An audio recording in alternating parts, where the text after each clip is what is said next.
in today's tutorial, I'm going to be using my brand new Hook Nook crochet hook. I am so excited for these hooks. It's a 15mm, and you can see how long it is, and it has a great end on it for gripping the yarn. We Crochet is now carrying all of these great Hook Nook products and more that you'll find on their website. I also use the larger size hook like this for some of my super bulky blankets, and I'm just in love with this color. You can see how nice and gorgeous these hooks are. And here's just some of the other little treats that We Crochet sent me as well to check out. These are their skein savers, which are great. So if you're working on a skein, rather than having those ends go everywhere, you can just stick this fun elastic with pom-poms on it just to hold everything in place. And there's some great labels that you can add to your products. I really love these little hearts. They're so cute that you can just sew on. And they have a bunch of different sayings, but I'll have the links in the description box so you can go check out all these goodies on We Crochet on crochet.com. So this shawl I'm going to make is going to be so quick and easy. I'm using Chroma Twist bulky weight yarn in Ponderosa. It's really cool the way the colors change throughout. And I'm using the 15mm crochet hook, so it's going to be really loose, really flowy. So you can pick this yarn up from Knit Picks or We Crochet. I'll have the links in the description box. It is superwash wool and 30% nylon, and it's a bulky weight number 5. So to start out, we need to make a magic circle. So wrap the yarn around your index finger 3 times. We're going to take the hook, and I'm just going to get all of those on the hook. I want to grab the first loop and pull it through. And then I'm going to chain 3. And it's going to seem like this hook is way too big, but it's just going to give us this really nice drape and flow that I'm going for. So now we're going to work 3 double crochet in the ring.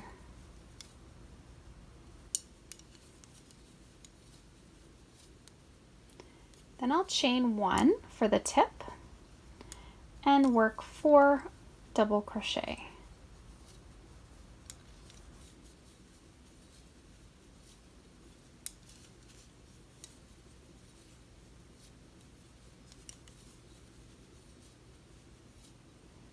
Okay, so now our starting chain 3 counts as a double crochet, so we have 8 in total. Now let's just pull up this ring here. So as you can see, I'm pulling this, one loop's pulling in and the other isn't, so take that loop that's pulled in, just give it a pull, and then you can take your tail. So now we'll chain 3 and turn. So this is going to be repetitive throughout. So we're always starting out with a chain 3, and in the first stitch we'll work 3 doubles.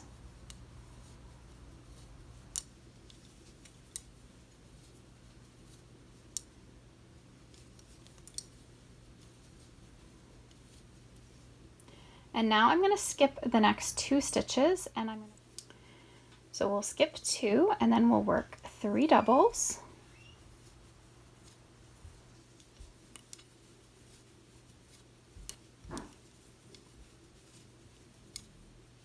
And now in our chain 1 space, we're going to work 2 doubles,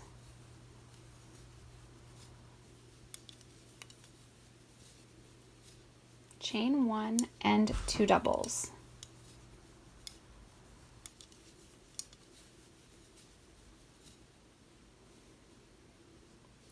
Now in the next stitch, we'll work 3 doubles.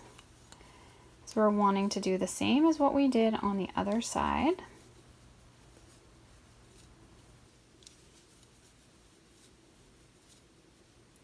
Then we're skipping 2 stitches, and then in the turning chain, we're going to work 4 double crochet.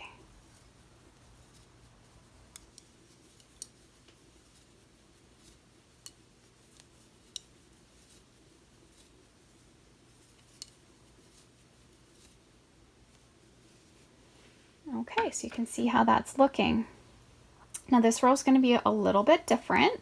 So it's going to be altering between a repeat of 2 rows as we go throughout. But now the first, we always chain 3 and turn. And in the first stitch, we work 3 doubles.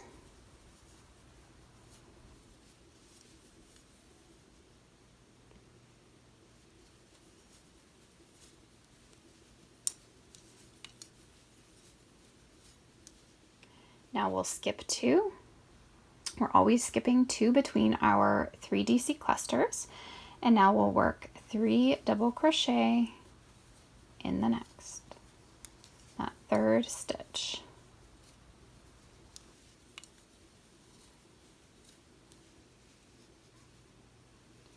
We'll skip 2 and then in the next 3.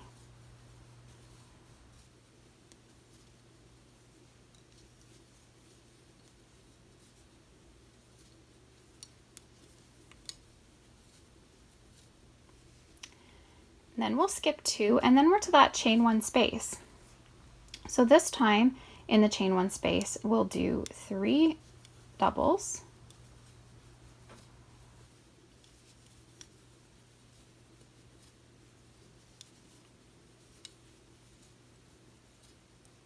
We'll chain 1 and then we'll work 3 doubles all in the chain 1 space.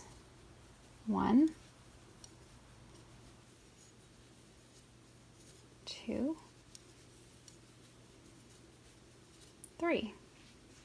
Now we'll skip 2 stitches and work 3 doubles.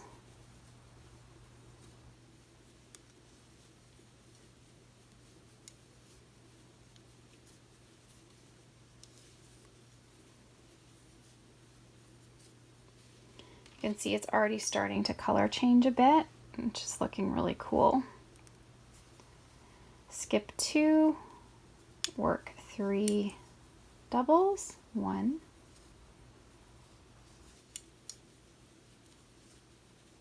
2, and 3. You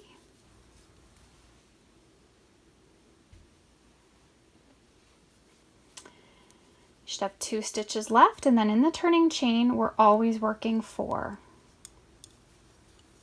to equal the start. 1, 2, 3, 4. This is going to work up so fast with this big hook, but you can see how squishy and stretchy this is using the large hook like this. So we'll chain 3. First stitch, as always, 3 doubles.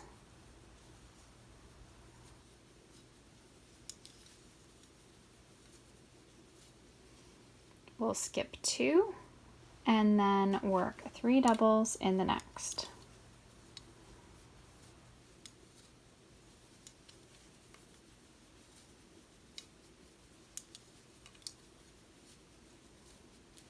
Now I'm just going to work along, skipping 2 and doing 3 until I get down here to the bottom. I'll meet you up again. So now this time we're getting to the bottom and we're doing our 3 doubles before we get to that chain 1 space. So I'm skipping 2, working my 3 doubles,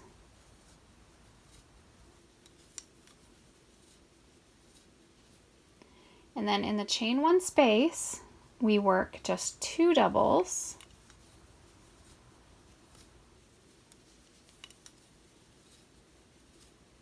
chain 1, and then 2 doubles again.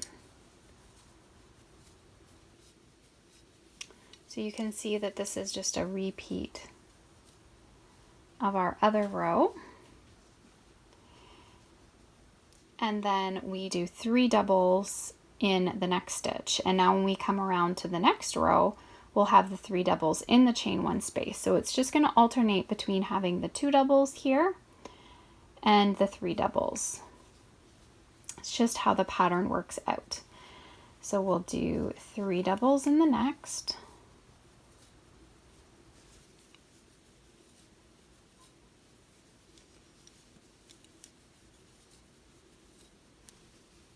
We'll skip 2. Do our 3 doubles.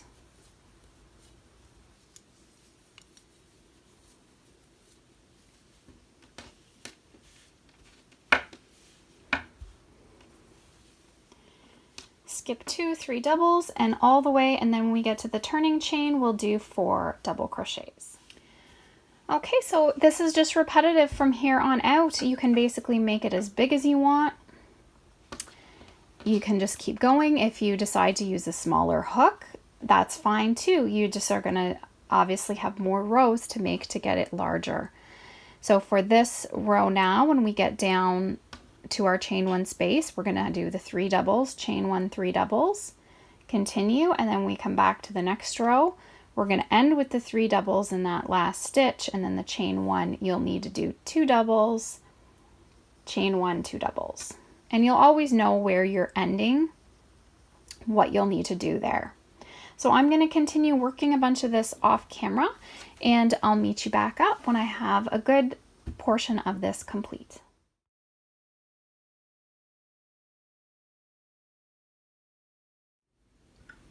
Okay, so I'm working here on my 13th row, and I'm just coming down to the tip with my chain 2 space here.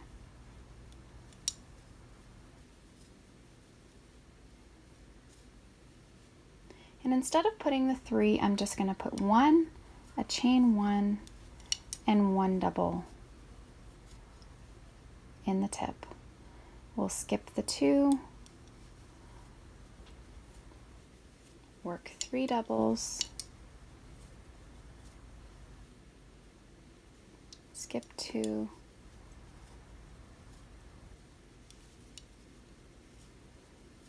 and 3 doubles. So I finished off with my 4 doubles, and now I'm just going to fasten on.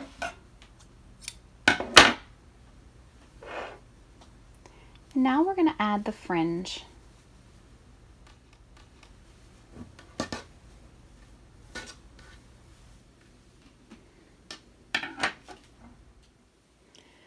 Okay, so I cut up a bunch of my strands. So you need 112, 12 inches in length. If you don't have enough, that's okay. You just don't need to go all the way up to the end of the shawl. So I'm going to start out with the bottom, but I've cut all my pieces and then I can see the color blends as they go. So what I'm going to do is I'm going to start down here at the point. So I'm going to split my fringe, the color pattern. Now you could start at one end and go all the way around in that way. That would be fine too. But I'm going to start with the darker and go to the lighter. So I'm going to start with the dark down here in my tip, and you're just adding 1 strand per stitch. So you're folding it in half. You want to find your chain 1 space right here. Put your hook through.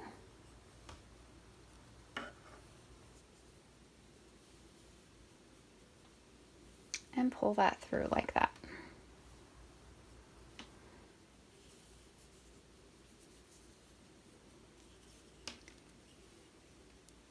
Then you're going to find the stitch. I just like to use a hook to help me pull that through.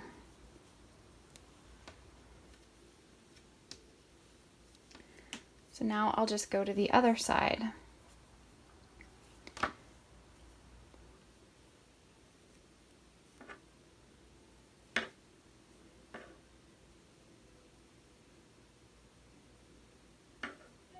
Make sure I'm getting the stitch here.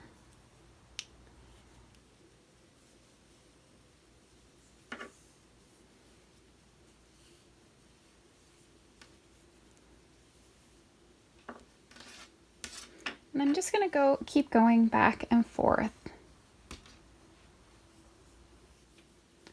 So basically what you want to do is just cut up whatever you have left in yarn. And then if you work this way from the point, you just keep working all the way up, as many pieces as you can attach. I did mine 14 and I didn't have quite enough, so I think if you do 12 inches, that should give you enough to do the whole shawl. So I'm just going to finish attaching all my fringe off camera, and then I'm going to lay my shawl out and block it. Okay, so I've finished putting all of the fringe on the scarf. So now what I'm going to do is dampen it out and block it, and I'll give you the measurements that you can block yours to as well.